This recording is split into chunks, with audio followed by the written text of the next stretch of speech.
हाम्रो DK कार्यक्रमको Mastermind 9 EP9 अङ्कको in our पहिलो P प्रश्न Advice रहेको YouTube channel. छ नयाँ संसार भनेर कुन महादेशलाई चिनिन्छ ए अस्ट्रेलिया बी युरोप सी उत्तर अमेरिका डी अन्टार्कटिका प्रश्न नम्बर 2 दुन प्रदेश भनेर नेपालको कुन क्षेत्रलाई चिनिन्छ ए महाभारत क्षेत्र बी चुरे पर्वत क्षेत्र सी भावर प्रदेश क्षेत्र डी भित्री मधेस क्षेत्र प्रश्न नम्बर 3 पुनर्जागरण कालको पहिलो व्यक्ति भनेर कसलाई चिनिन्छ ए क्लाउडियस टोलेनी बी दाँते सी निकोलस कोपर्निकस र डी भास्को डिगामा प्रश्न नम्बर 4 पृथ्वीको जुम्ल्याहा ग्रह भनेर कुन ग्रहलाई चिनिन्छ ए मंगल बी शुक्र सी शनि डी बुध प्रश्न number 5 काठमाडौँका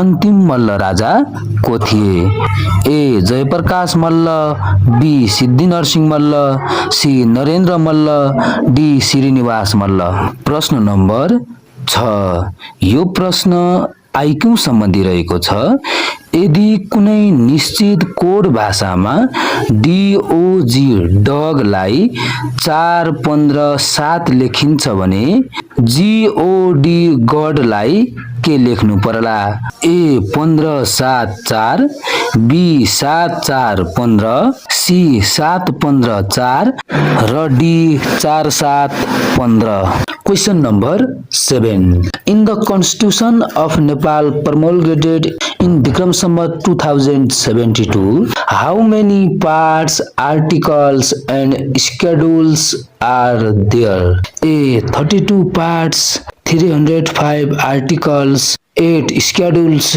B. 35 parts, 308 articles, 9 schedules.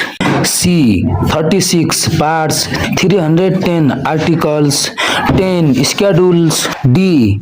34 parts, 300 articles, 9 schedules.